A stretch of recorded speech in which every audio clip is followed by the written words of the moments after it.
Dans l'exercice 2, on essaye de prendre en compte le fait que la capacité thermique massique à pression constante de l'air est différente des fumées, ce qui pourrait provenir partiellement du changement de nature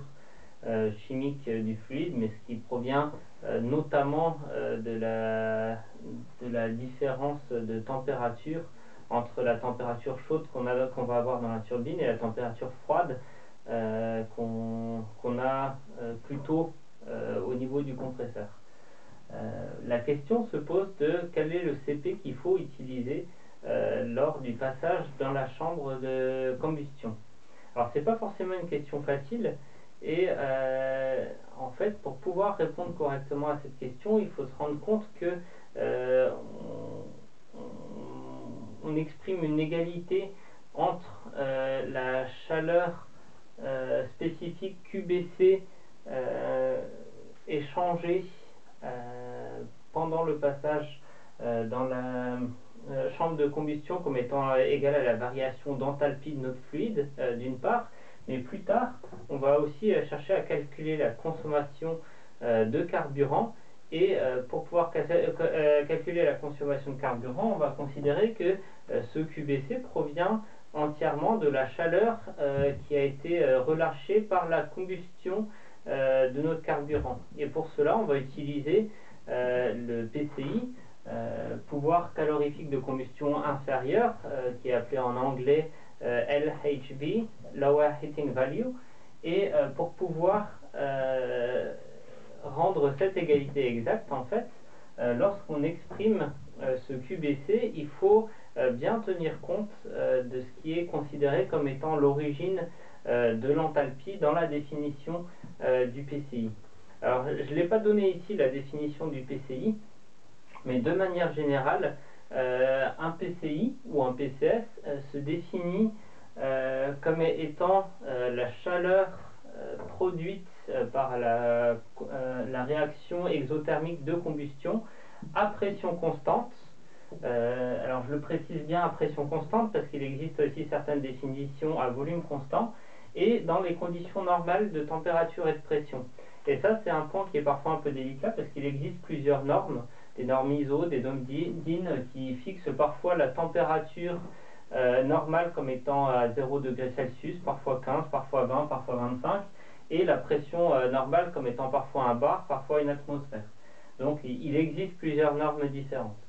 Et donc si jamais le PCI est défini dans les CNTP et à pression constante, si jamais on veut pouvoir mesurer le PCI d'un carburant donné à l'aide d'un calorimètre, donc on va insérer dans le calorimètre les composés de la réaction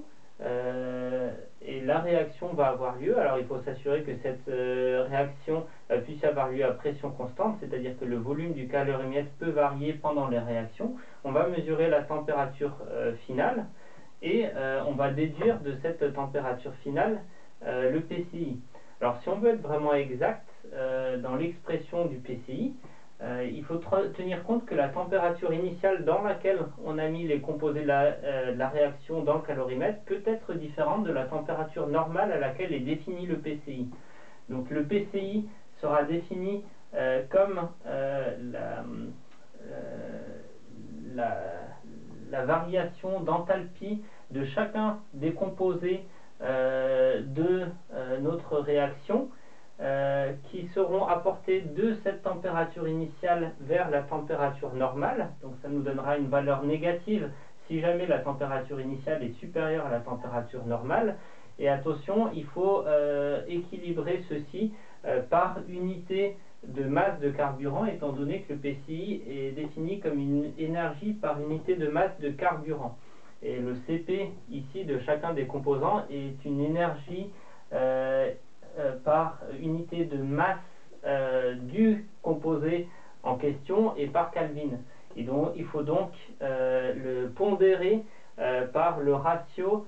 du nombre de moles fois la masse molaire du composé divisé par le nombre de moles de carburant fois la masse molaire du carburant. Et donc ce ratio molaire est directement défini par l'équation de combustion. on apporte tous les composés de la réaction depuis la température initiale jusqu'à la température normale, et ensuite depuis la température normale, on apporte jusqu'à la température finale les produits de la réaction, c'est-à-dire les fumées. Et donc on fait la même intégration de la variation d'enthalpie de ces composés, et ça donne des intégrations de CPDT, étant donné qu'on considère ici que tous nos composés sont gazeux. Notamment, ici, on parle du PCI, pouvoir calorifique inférieur, qui prend comme hypothèse que le produit de la réaction spécifique, qui est la vapeur d'eau, reste entièrement vapeur dans les fumées. Et donc, on a bien DH est égal à CPDT si on considère uniquement ici des composés gazeux. Donc, si on prend cette définition du PCI, la chaleur spécifique échangée lors de la combustion, QBC, sera donc égale à la variation d'enthalpie pour apporter l'air ici depuis la température d'entrée de la chambre de combustion, c'est-à-dire TB, jusqu'à la température normale, puis la variation d'enthalpie des fumées, c'est-à-dire le gaz ici, avec le CP du gaz, pour aller depuis la température normale vers la température de sortie de la chambre de combustion, c'est-à-dire TC. Donc ça pourrait être une façon d'exprimer QBC. Encore faut-il connaître la température normale à laquelle a été défini le PCI. Ici, dans le cas dans lequel on se trouve, c'est un petit peu flou, il vous manque des informations. Alors il y a plusieurs façons de procéder. Pierre-Luc a proposé une façon qui est assez habituelle en fait de procéder, de considérer que cette chaleur de combustion sera égale au CP du gaz multiplié par la température de sortie moins le CP de l'air fois la température d'entrée. C'est parfois un peu problématique d'utiliser ça, surtout si on utilise les températures absolues, parce que ça fait un petit peu une supposition que le fluide se comporte comme un gaz parfait avec un CP constant depuis le zéro absolu, ce qui n'est pas vraiment vrai, mais ça donne une approximation qui n'est pas si loin que ça de ce qu'on aurait trouvé avec une résolution plus exacte. Une autre chose que moi j'aime bien proposer, c'est de considérer que la température d'entrée de la chambre de combustion est beaucoup plus proche de la température normale que celle qu'on a en sortie. Donc